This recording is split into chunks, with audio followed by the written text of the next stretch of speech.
ಇವ್ರಿಗೂ ಏನಾಗಿಲ್ಲ ಆಯ್ತಾ. ಇವ್ರು ಹಿಂಗ್ ತಲೆ ಎತ್ತುವಾಗ ನಂದು ಆ ಕಡೆ ವೀಲ್ ಕೆಳಗ್ ನನ್ ಸ್ಲಿಪ್ಪರ್ ಕಾಣಿಸಿದೆ. ಸೊ ಚಪ್ಪಲಿ ಕಾಣಿಸ್ತಿದೆ ಅಂದ್ರೆ ಇವಳು ಹೋಗ್ಬಿಟ್ಟಿದ್ದಾಳೆ ಅಂತ. ಬಿದ್ದಿರೋದು ಹಿಂದೆ ವೀಲ್ ತಾಗಿರೋದು. ಬಟ್ ನೋಡಿದ್ರೆ ಮುಂದ್ಗಡೆ ವೀಲ್ ಕೆಳಗೆ ನಂದು ಸ್ಲಿಪ್ಪರ್ಸ್ ಬಿದ್ದಿದೆ. ಇವ್ರು ಆ ಶರ್ಟ್ ಕಾಲರ್ ಮೇಲೆ ಬಸ್ಸಿನ ವೀಲ್ ಮಾರ್ಕ್ ಆತರ ಹಂಗೆ ಆ ಲೆವೆಲ್ ಅಲ್ಲಿ ನಿಲ್ಸಿದ್ದ ಅವನು. ಕೊನೆಗೆ ನನ್ಗೆ ಇದು ಬ್ಯಾಕ್ ಇಂಜುರಿ, ಸ್ಪೈನಲ್ ಕಾರ್ಡ್ ಎಲ್ಲ ಡ್ಯಾಮೇಜ್ ಆಗೋಯ್ತು. Then I was admitted. ಇದು ಒಂದು ಕೂಗ್ ಬಂದ್ರೆ ಸಾಕು, ಒಂದ್ಸರಿ ವಿಜಿಲ್ ಆದ್ರೆ ಸಾಕು. ಸೊ ಎಂಡ್ ಅಲ್ಲಿ ಉಪ್ಪು ಮತ್ತೆ ಕೊತ್ತಂಬರಿ ಸೊಪ್ಪು ಹಾಕಿ ಮುಚ್ತಾ ಇದ್ದೀನಿ. ಅವ್ರಿಗೆ ನನ್ ಕತೆ ಹೇಳೋಕೆ ಬಿಡಲ್ಲ. ಆಮೇಲೆ ಹೋದ್ವಿ. ಸೊ ಪ್ರೋಗ್ರಾಮ್ಗೆ ಹೋಗ್ಬೇಕಾದವಳು ಹಾಸ್ಪಿಟಲೈಸ್ ಆದೆ. ಎಲ್ಲ ಹಿಂಗೆ ನೋಡಕ್ ಬಂದ್ರು. ಸೊ ಫ್ರೆಂಡ್ಸ್ ಎಲ್ಲರಿಗೂ ಗೊತ್ತಾಯ್ತು. 3ನೇ ದಿನ ಒಬ್ಬ ಫ್ರೆಂಡ್ ಬಂದ. ಏನು ಮಹಾ ಆಕ್ಸಿಡೆಂಟ್ ಅಂತ ಅಂದ. ಕಣೋ ಸಿಕ್ಕಾಪಟ್ಟೆ ಪೆಟ್ಟು ಬಿದ್ದೈತಾ ಅಂದ. ಬೆನ್ಮೂಳೆ ಮುರಿದೋಗ್ಬಿಟ್ಟಿದೆ ಕಣೋ, 3 ತಿಂಗಳು ಬೆಡ್ ರೆಸ್ಟ್ ಹೇಳಿದ್ದಾರೆ. ಗೊತ್ತೇ ಆಗ್ಲಿಲ್ಲಮ್ಮ, I am so sorry, next time ಆದಾಗ ಮರಿಬೇಡಮ್ಮ, ಫೋನ್ ಮಾಡಮ್ಮ. ಅಯ್ಯೋ, ಮೊದಲನೇದೇ 3 ತಿಂಗಳು ಬೆಡ್ ರೆಸ್ಟ್. ಈ ನನ್ನ ಮಗ 2ನೇ ಅಪ್ಲಿಕೇಶನ್ ರೆಡಿ ಮಾಡ್ಕೊಂಡ್ಬಿಟ್ಟಿದ್ದಾನೆ, ಹೋಗಲೇ ಅಂದೆ. ನೋಡಿ, ಡಿಬೇಟ್ ಸ್ಟಾರ್ಗೆ ಡಿಬೇಟ್ ಮಾಡಕ್ ಅವಕಾಶ ಕೊಡ್ಲಿಲ್ಲ ಈ friend. But 1500 prizes for debate ಅಂದ್ರೆ ಅದನ್ ಕಮ್ಮಿ ವಿಷಯನಾ? ಅದಲ್ಲಮ್ಮ, ಇನ್ನೊಂದು ಇಂಟ್ರೆಸ್ಟಿಂಗ್ ಇದೆ. ಇದು ಎಲ್ಲ ಬರೋರಲ್ಲ ನೋಡಕ್ಕೆ.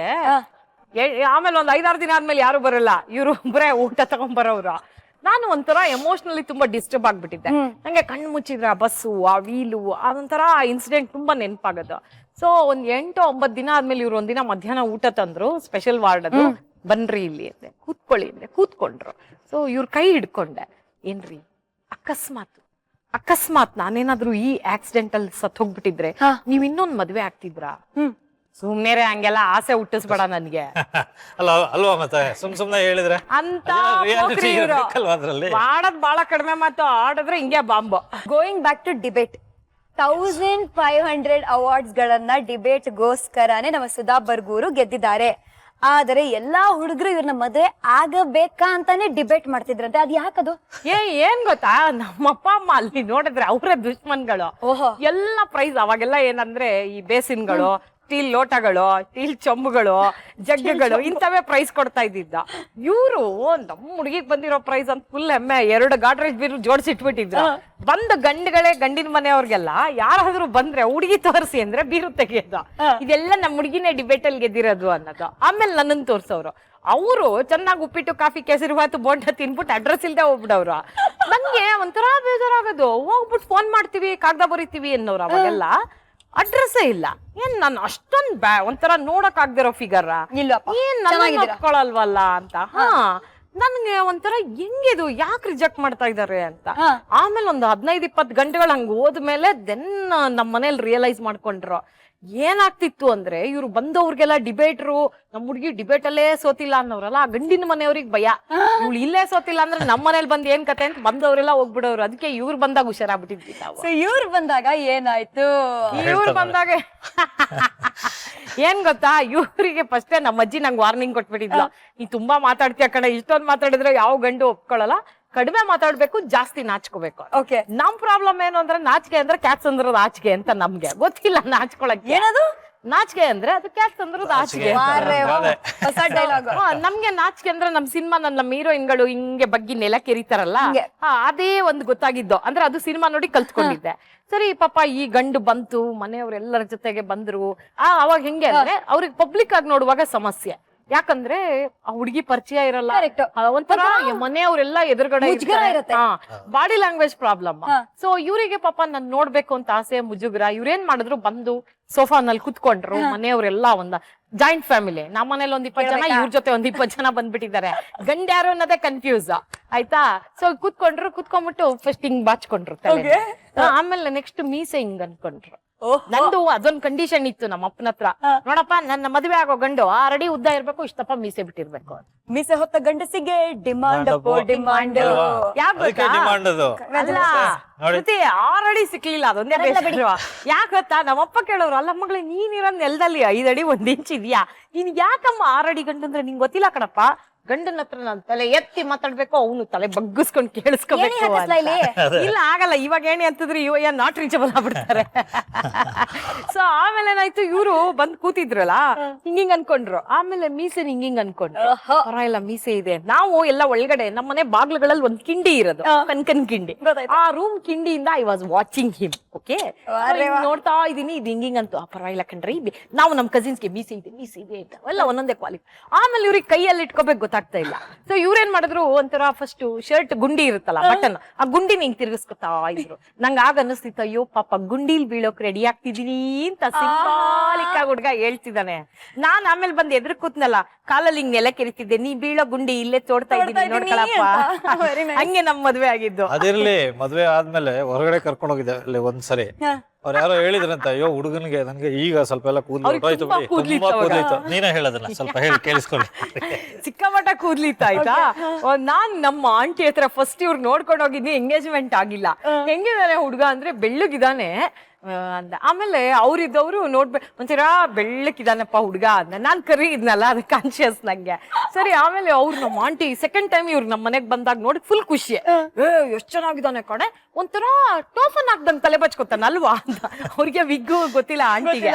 ಟೋಫನ್ ಹಾಕ್ದಂಗ್ ತಲೆ ಬಚ್ಕೊತಾನಲ್ವ, ನಂಗ್ ಡೌಟ್ ಬಂದ್ಬಿಡ್ತು, ನಿಜವಾದ ಕೂದ್ಲ ಒರಿಜಿನಲ್ ಟೋಫನ್ ಅಂತ. ಮುಂದೆ ಕೇಳಿ ಆಯ್ತಾ, ಇನ್ನೂ ಎಂಗೇಜ್ಮೆಂಟ್ ಆಗಿಲ್ಲ, ನಮ್ಮಲ್ಲಿ ಜೊತೆ ಕಳ್ಸಲ್ಲ ಅವಾಗ. ಇವಾಗ ಹಂಗಲ್ಲ, ಇವಾಗೆಲ್ಲ ಕಂಪ್ಯಾಟಬಿಲಿಟಿ ನೋಡಿ 3 ವರ್ಷ ಫ್ಲರ್ಟ್ ಮಾಡಿ ಎಲ್ಲ ಆದ್ಮೇಲೆ ಬಹಳ ಸಲ ಇಂಟರ್ನೆಟ್ ಅಲ್ಲಿ, ನೆಟ್ಟಲ್ಲೇ ಲವ್, ನೆಟ್ಟಲ್ಲೇ ಮಕ್ಳು ಹುಟ್ಟಿದ್ರೆ ಆಶ್ಚರ್ಯ ಇಲ್ಲ. ಆಮೇಲೆ ಹೆಸರು ಇಡ್ಬೇಕಾಗತ್ತೆ, ನೆಟ್ಕಲ್ಲಪ್ಪ, ನೆಟ್ಟಪ್ಪ ಅಂತ. ಹೆಣ್ಮಕ್ಳು ಆಗ್ಬಿಟ್ರೆ ವೆಬ್ಬಮ್ಮ, ವೆಬ್ ಲಕ್ಷ್ಮಿ ಅಂತ ಇಡ್ಬೇಕಾಗ್ಬೋದು. ಬಟ್ ನಮ್ದು 27 ವರ್ಷದ ಕೆಳಗೆ ಅಂತ ಚಾನ್ಸ್ ಇಲ್ಲ. ಸೊ ಎಂಗೇಜ್ಮೆಂಟ್ ಆಗಿಲ್ಲ. ಈ ಹುಡ್ಗಂದು ಒರಿಜಿನಲ್ ರಿಯಲ್ ಗೊತ್ತಾಗ್ತಿಲ್ಲ ನಂಗೆ, ವಿಗ್ ಟೋಫನ್ ಅಂತ. ಆಮೇಲೆ ಇವ್ ಬೈಕ್ ತಗೊಂಡ್ಬಂದ್ರು. ಬಂದ್ಬಿಟ್ಟು ನಾನು ಎಂಗೇಜ್ಮೆಂಟ್ ಗೆ ಸ್ಯಾರಿ ಕೊಡ್ಸ್ಬೇಕು, ಸುಧನ್ ಸೆಲೆಕ್ಷನ್ ಮಾಡ್ಸೋಣ ಅಂತ, ಅವಳಿಗೆ ಏನ್ ಇಷ್ಟ ಅದ್ ಕೊಡ್ಸೋಣ ಅಂತ ನಾನು ಅವಳು ಕರ್ಕೊಂಡು ಹೋಗ್ಲಾ. ನಮ್ಮ ಮನೇಲಿ ಒಳಗಡೆ 1 hour ಡಿಸ್ಕಷನ್, ಎಂಗೇಜ್ಮೆಂಟ್ ಆಗಿಲ್ಲ, ಕಳ್ಸೋದೋ ಬೇಡ, ಕೊನೆಗೆ ಮದ್ವೆ ಆಗೋ ಇಷ್ಟೆಲ್ಲ ಹುಡುಗರಿದ್ರು, ನೀನು ಹೋಗೋ ಮೋಟರ್ ಬೈಕ್ ಅಲ್ಲಿ ಅಷ್ಟು ನೀನ್ ಹೋಗೋ, ಅವ್ರಿಬ್ರು ಬೇಡ ಅಂತ. ಇವ್ರಿಗೆ ಫುಲ್ ಉರ್ದೋಗ್ಬಿಟ್ಟಿದೆ ಯಾರ ಜೊತೆ ಬಂದ್ಬಿಟ್ರೆ ಅಂತ. ಏನೋ ಲಕ್ಕಿಲಿ ಇಬ್ರಿಗೆ ಕಳ್ಸಿದ್ರು. ನಾನೇನ್ ಮಾಡ್ದೆ, ಬೈಕ್ ಹತ್ತಿದ್ರೆ ಇವ್ರ ಕಡೆ ಅಟೆನ್ಷನ್ ಇಲ್ಲ, ಬೈಕ್ ಮೂವ್ ಆಗ್ತಿದ್ದಂಗೆ ಒಂದ್ ಯೋಚನೆ ಮಾಡ್ದೆ, ಮೆಲ್ಲಕ್ಕೆ ಹುಡ್ಗನ್ ಕೂದ್ಲು ಎಳೆದು ನೋಡೋದು. ಒರಿಜಿನಲ್ ಆದ್ರೆ ತಲೆ ಉರಿಯುತ್ತಲ್ವಾ, ಹಿಂಗ್ ಮುಟ್ಕೋತಾನೆ, ಡೂಪ್ಲಿಕೇಟ್ ಆದ್ರೆ ಬಿಡ್ತಾರೆ ಅಂತ. ಆ ಕನ್ಫರ್ಮೇಶನ್ ಮೇಲೆ ಮೆಲ್ಲಕ್ಕೆ ಇವ್ರು ಬೈಕ್ ಓಡಿಸ್ತಾ ಇದಾರೆ. ನಾನ್ ಹಿಂಗ್ ಎಳ್ದೆ, ಹಿಂಗ್ ಅನ್ಕೊಂಡ್ರು, ಅಮ್ಮ ಟೋಫನ್ ಇವಾಗ ಮದ್ವೆ ಫಿಕ್ಸ್. ನಾವಿಬ್ರು ಮದ್ವೆ ಆಗಿದ್ ಕ್ರಿಸ್ಮಸ್ ದಿನ. ಹೌದು, ನಮ್ ವೆಡ್ಡಿಂಗ್ ಆನಿವರ್ಸರಿನ ವರ್ಲ್ಡ್ ವೈಡ್ ಸೆಲೆಬ್ರೇಟ್ ಮಾಡ್ತಾರೆ. ಅಷ್ಟೊತ್ತಿಗೆ ಬೇಕಾದ್ರೆ ರಾಯ್ತಾ ಮಾಡ್ಕೊಳ್ಳೋಣ, ಹೋಗುವಷ್ಟೊತ್ತಿಗೆ ಒಗ್ಗರಣೆ ಹಾಕೋಣ ಫಸ್ಟ್ ಕೂಡ. ಒಂದೊಂದ್ಸಲ ಬೇರೆ ಬೇರೆ ಊರು, ಬೇರೆ ದೇಶಕ್ಕೆಲ್ಲ ಹೋಗಿರ್ತೀನಲ್ಲ, ಅವ್ರು ಎಲ್ಲ ಅಡ್ಗೆ ನನ್ ಮಗಳಿಗೂ ಮಾಡಿಟ್ಟು, ನಮ್ ಚಿಂಕು, ನಮ್ಮನೆ ಚಿಂಕು ಬರ್ಗೂರ್ ಇದ್ದಾಳಲ್ಲ, ನಮ್ ಚಿಂಕು ಬಂಗಾರಿ, ಅವಳ ಹತ್ರನೇ ಅವ್ರು ಜಾಸ್ತಿ ಮಾತಾಡೋದು. ಹೆಂಡತಿ ಮಕ್ಳಿಗೇನ್ ಜಾಸ್ತಿ ಅದ್ರ ಹತ್ರ ಕುತ್ಕೊಂಡು, ಓ ನಮ್ಮ ಚಿಂಕು ಮಮ್ಮಿ ಊಟ ಕೊಡ್ಲಿಲ್ವಾ, ಇವೆಲ್ಲ ಸ್ಟೋರಿಗಳು ಅವಳ ಹತ್ರ ಮಾತಾಡ್ತಾರೆ. ಈಗ ರಾಯ್ತಕ್ಕೆ ಒಗ್ಗರಣೆ, ಸಾಸಿವೆ ಹಾಕೊಳ್ಳೋಣ. ಸಾಕಾ? ಸಾಕು ಸಾಕು. ಜೀರಿಗೆ ಒಂದ್ ಸ್ವಲ್ಪ.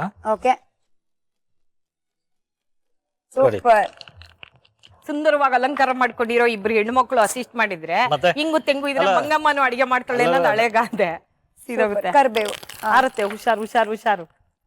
ಹಸಿಮೆಣಸಿನಕಾಯಿ. ಓಕೆ, ಅದ್ ಸ್ವಲ್ಪ ಮೇಲೆಟ್ಟು ಹಾಕಿದ್ರೆ ಒಳ್ಳೇದು. ಸಾಕಾಗಿದೆ. ಬೌಲ್ ಇಟ್ಕೊಂಡು ಅದಕ್ಕೆ ಇದಷ್ಟು ಒಗ್ಗರಣೆ ಹಾಕೋಣ. ಓಕೆ, ಸ್ಪೂನ್ ಬೇಕಾ? ಮೊಸರು ಹಾಕಿ. ಯಾರೋ ಇಂಟರ್ನ್ಯಾಷನಲ್ ಜರ್ನಲಿಸ್ಟ್ ಒಬ್ಬ ಬರದ್ದು ಫೋಟೋ ತೆಗಿಯಕ್ ಹೋಗಿದ್ರು. ಟೊಮ್ಯಾಟೊ, ಅದು ಟೊಮೊಟೊ ಮೊಸರು ಬಜ್ಜಿ ಅಂತಾನೆ ಅದಕ್ಕೆ ಹೆಸರು, ಅಥವಾ ಟೊಮೊಟೊ ರಾಯ್ತಾ ಅಂತಾರೆ. ಬ್ಯೂಟಿಫುಲ್. ಇದಕ್ಕೆ ಒಂದ್ ಸ್ವಲ್ಪ ಉಪ್ಪು ಹಾಕೊಳ್ಳೋಣ. ಓಕೆ, ಹಸಿ ಈರುಳ್ಳಿನೂ ಹಾಕ್ಬೋದು ಸ್ವಲ್ಪ. ಬೇಡ, ಹಸಿ ಈರುಳ್ಳಿ ಹಾಕ್ಬಾರ್ದು. ಇದನ್ನ ಒಂದು ಸ್ವಲ್ಪ ನಿಂಬೆ ಹಣ್ಣು ಹಾಕೊಳ್ಳೋಣ. ಓಕೆ, ಈಗ ಅದನ್ನೆಲ್ಲ ಸ್ಟರ್ ಮಾಡಿ ನೋಡೋಣ. ಪಲಾವ್ ತುಂಬಾ ಸ್ಮೆಲ್ ಬರ್ತಾ ಇದೆ, ಘಮ ಘಮ ಸ್ಮೆಲ್ ಬರ್ತಾ ಇದೆ.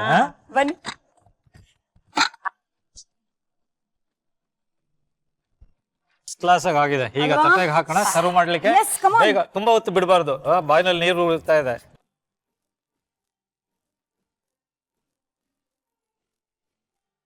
ನನಗೆ ಅನ್ಸ್ತಾ ಇದೆ ಈ ಬಾತ್ ಸಿಗತ್ತೋ ಇಲ್ವೋ, ಈ ಬಾತ್ ತುಂಬಾನೇ ಸಿಗತ್ತೆ ನನಗೆ. ಖಂಡಿತ ಕನ್ನಡ ಖಂಡಿತ ಮೇಷ್ಟ್ರಲ್ವಾ ಖಂಡಿತ ಅದಕ್ಕೆ. ಬನ್ನಿ ಮೇಷ್ಟ್ರೆ, ಫಾಲೋ ದ ಸ್ಟೂಡೆಂಟ್. ಶೂರ್. ವಿಳ್ಳೆದೆಲೆ ಅಂದ್ರೆ ಬೀಟಲ್ ಲೀವ್ಸ್, ಅದಕ್ಕೆ ನಿಜವಾಗ್ಲೂ ಸುಣ್ಣ ಬಣ್ಣ ಹಚ್ತಾ ಇದೀವಿ. ವಿಳ್ಳೆದೆಲೆ ಬಾತ್ ಹೇಗ್ ಮಾಡುದು ಅಂತ ಬಾತೊಮ್ಮೆ ತಿಳ್ಕೊಳ್ಳೋಣ ಬನ್ನಿ. ಇಂಗ್ರೀಡಿಯೆಂಟ್ಸ್ ಒಂದು ಸಣ್ಣ ರೀಕ್ಯಾಪ್ ಅಲ್ಲಿ. ವೀಳ್ಯದೆಲೆ ಬಾತ್ ಬೇಕಾಗುವ ಸಾಮಗ್ರಿಗಳು: ಬಾಸ್ಮತಿ ಅಕ್ಕಿ, ಕೊತ್ತಂಬರಿ ಸೊಪ್ಪು, ತುಪ್ಪ, ಎಣ್ಣೆ, ಸಾಸಿವೆ, ಜೀರಿಗೆ, ಹಸಿಮೆಣಸಿನಕಾಯಿ, ಶುಂಠಿ ಬೆಳ್ಳುಳ್ಳಿ ಪೇಸ್ಟ್, ಈರುಳ್ಳಿ, ಚಕ್ಕೆ, ಲವಂಗ, ಏಲಕ್ಕಿ, ಪುದೀನ, ಹಸಿ ಬಟಾಣಿ, ಕ್ಯಾರೆಟ್, ಟೊಮ್ಯಾಟೊ, ವೀಳ್ಯದೆಲೆ, ಮರಾಠಿ ಮೊಗ್ಗು, ಅನಾನಸ್ ಹೂವು, ಉಪ್ಪು ರುಚಿಗೆ ತಕ್ಕಷ್ಟು. ಮಾಡುವ ವಿಧಾನ: ಕುಕ್ಕರ್ಗೆ ಎಣ್ಣೆ, ಸ್ವಲ್ಪ ಸಾಸಿವೆ, ಚಿಟಿಕೆ ಜೀರಿಗೆ, ಮರಾಠಿ ಮೊಗ್ಗು, ಅನಾನಸ್ ಹೂ, ಯಾಲಕ್ಕಿ, ಲವಂಗ, ಪುದೀನ, ಹಸಿ ಬಟಾಣಿ, ಹೆಚ್ಚಿದ ಈರುಳ್ಳಿ, ಹಸಿಮೆಣಸಿನಕಾಯಿ, ಶುಂಠಿ ಬೆಳ್ಳುಳ್ಳಿ ಪೇಸ್ಟ್, ಟೊಮ್ಯಾಟೊ, ಕ್ಯಾರೆಟ್ ಹಾಕಿ ಫ್ರೈ ಆದ್ಮೇಲೆ ತುಪ್ಪ, ನೆನೆಸಿದ ಬಾಸ್ಮತಿ ಅಕ್ಕಿ, ನೀರು, ರುಚಿಗೆ ತಕ್ಕಷ್ಟು ಉಪ್ಪು, ಕೊತ್ತಂಬರಿ ಸೊಪ್ಪು ಹಾಕಿ ಕಲಸಿ 2 ವಿಸಿಲ್ ಬರೋವರೆಗೂ ಬೇಯಿಸ್ಕೊಂಡು ನಂತರ ಕೊತ್ತಂಬರಿ ಸೊಪ್ಪು, ವೀಳ್ಯದೆಲೆಯಿಂದ ಅಲಂಕರಿಸಿದ್ರೆ ವೀಳ್ಯದೆಲೆ ಬಾತ್ ರೆಡಿ ಟು ಈಟ್. ಆಯ್ತಾ, ಊಟನೇ ಆಗೋಯ್ತಾ? ಹೋಲ್ಡ್ ಇಟ್ ಐಸೆ. ರಾಯ್ತಾ ಹೇಗ್ ಮಾಡೋದು ಅಂತ ನೋಡೋಣ. ಇಂಗ್ರೀಡಿಯೆಂಟ್ಸ್ ಫಸ್ಟ್ ಒಂದು ಸಣ್ಣ ರೀಕ್ಯಾಪ್ ಅಲ್ಲಿ. ಮೊಸರು ರಾಯ್ತ: ಸಾಸಿವೆ, ಎಣ್ಣೆ, ಜೀರಿಗೆ, ಉದ್ದಿನಬೇಳೆ, ಕಡಲೆಬೇಳೆ, ಕರಿಬೇವು, ಹಸಿಮೆಣಸಿನಕಾಯಿ, ಟೊಮ್ಯಾಟೊ, ನಿಂಬೆಹಣ್ಣು, ಮೊಸರು. ಮಾಡುವ ವಿಧಾನ: ಸೌಟ್ಗೆ ಎಣ್ಣೆ, ಸಾಸಿವೆ, ಜೀರಿಗೆ, ಉದ್ದಿನಬೇಳೆ, ಕಡಲೆಬೇಳೆ, ಕರಿಬೇವು, ಹಸಿಮೆಣಸಿನಕಾಯಿ ಹಾಕಿ ಒಗ್ಗರಣೆ ತಯಾರಿಸಿಕೊಂಡು ಬೌಲ್ಗೆ ಹಾಕಿ ಬಳಿಕ ಮೊಸರು, ಟೊಮ್ಯಾಟೊನಿಂದ ನಿಂಬೆ ರಸ, ಕೊತ್ತಂಬರಿ ಸೊಪ್ಪು ಹಾಕಿ ಕಲಸಿದ್ರೆ ಮೊಸರು ರಾಯ್ತ ಜೊತೆ ಪರಿಮಳವಾದ ಮತ್ತು ರುಚಿಯಾದ ವೀಳ್ಯದೆಲೆ ಬಾತ್ ಸವಿಯಲು ಸಿದ್ಧ. ಈಗ ಪ್ರಕಾಶ್ ಅವರೇ, yes please to be doing ಅತಿಥಿ ದೇವೋಭವ. ಖಂಡಿತ.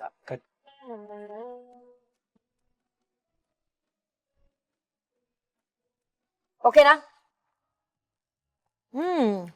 ಚೆನ್ನಾಗ್ ಬಂದಿದೆ.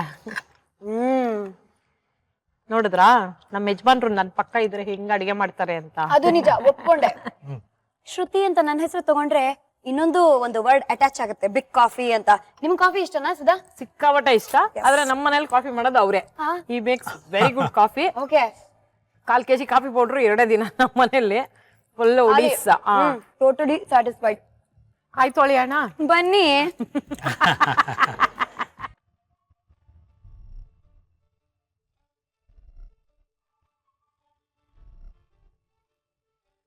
ಭಾನುವಾರ ಬರ್ಗೂರ್ ಭಕ್ತನ ತಿನ್ಬೇಕು ಅಂದ್ರೆ ಇವ್ರ ಮನೆಗೆ ಹೋಗಿ, ಇವ್ರ ಮನೆ ಅಡ್ರೆಸ್ ಎಲ್ಲ ಆಮೇಲೆ ತಗೊಳ್ತೀವಿ. But first sir thank you very much ಅಂತ ನಿಮ್ಗೆ ಹೇಳ್ಬೇಕು. ಹ್ಯಾಂಡ್ ಶೇಕ್ ಮಾಡಿ ಕಳ್ಸ್ಕೊಡಿ ಗಂಡನ್ನ. ಅಯ್ಯೋ ಹೋಗ್ ಬನ್ನಿ ಅಂದ್ರೆ ಏನು ಅಂದ್ರಿ? ಏನೋ ಹೆಂಡತಿ ಸ್ಟೈಲ್ ಅಲ್ಲಿ ಏನು ಅಂದ್ರಿ? ಬಾಯ್. ಆಮೇಲೆ ಇವಾಗ ಶ್ರುತಿ ಅವ್ರು ತಪ್ಪು ತಿಳ್ಕೊಳ್ತಾರೆ ಅಂತ ಅನ್ಕೊಂಡ್ರೆ ಕಷ್ಟ. Bye bye Prakash, bye. Super it was. ಅಮ್ಮ ಹೊಟ್ಟೆ ನೋವ್ತಾ ಇದೆ. ಯಾಕೆ ನನ್ ಗಂಡ ಮಾಡಿ ತಿಂದಿದ್ದಕ್ಕ? ಇಲ್ಲ, ತಿಂದು ಹೊಟ್ಟೆ ನೋವ್ತಾ ಇಲ್ಲ, ನಕ್ಕಿ ಹೊಟ್ಟೆ ನೋವ್ತಾ ಇದೆ. It was an amazing time with you Sudha. ತುಂಬಾ ಮಜಾ ಮಾಡಿದ್ವಿ. ಇವಾಗ ನಿಮ್ಗೂ ಕೂಡ ಬಣ್ಣದ ಗಿಫ್ಟ್ ಚೆನ್ನಾಗಿ ರ್ಯಾಪ್ ಮಾಡಿರೋದು. Thank you. ಸೊ ನಮ್ಮ Colors Kannada and Supriyanvi productions ವತಿಯಿಂದ ಒಂದು ಸ್ಪೆಷಲ್ ಸಣ್ಣ ಕಿರುಕಾಣಿಕೆ. Thank you so much. Thank you so much for my being pleasure on star Saviruchi. 3 ದಿನಗಳು ಹೇಗ್ ಕಳೆದ್ವಿ ಅಂತ ಗೊತ್ತೇ ಆಗ್ಲಿಲ್ಲ. ತುಂಬಾ ಮಜಾ ಮಾಡಿದ್ವಿ. ನಾನು ತುಂಬಾ ಮಜಾ ಮಾಡಿದೆ. 3 ದಿನ ಮನೇಲಿ ಅಡಿಗೆ ಮಾಡೋ ಕೆಲಸ ಇರ್ಲಿಲ್ಲ. ಇಲ್ಲಿ ಚೆನ್ನಾಗಿ ತಿನ್ನೋ ಅವಕಾಶ, ಜೊತೆಗೆ ನನ್ನ ಹೃದಯಕ್ಕೆ ಹತ್ರ ಆಗಿರುವಂತಹ 3 ವ್ಯಕ್ತಿಗಳು ಅಲ್ವಾ? ಅವ್ರ ಜೊತೆಗೆ ಈಗ ಇನ್ನೊಂದು ಸೇರ್ಕೊಳ್ತು. ಚಟ್ಪಟ್ ಪಟಾಕಿ ಶ್ರುತಿ ಸೇರ್ಕೊಳ್ತು. ಒಂದ್ ಆಟಂ ಬಾಂಬ್ ಇತ್ತು, ಇಲ್ಲೊಂದ್ ಪಟಾಕಿ ಸೇರ್ಕೊಳ್ತು. ನಮ್ಮ ಮಹಾಜನಗಳಿಗೆ ಹೇಳೋಣ that I will be back. ಮುಂದಿನ ಎಪಿಸೋಡ್ ಅಲ್ಲಿ ಮೋರ್ ಮಾತುಕತೆ, ಮೋರ್ ಮಜಾ, ಮೋರ್ ಮ್ಯಾಜಿಕ್ ಮಾಡೋಣ. Gold winner refined sunflower oil present star Saviruchi, co powered by Vim and Daawat the finest. ನಾನು ನಿಮ್ಮ ಪಟಾಕಿ ಶ್ರುತಿ. ನಾನು ನಿಮ್ಮನೆ ಮಗಳು ಸುಧಾ ಬರ್ಗೂರ್. ನಮಸ್ಕಾರ. ನಮಸ್ಕಾರ.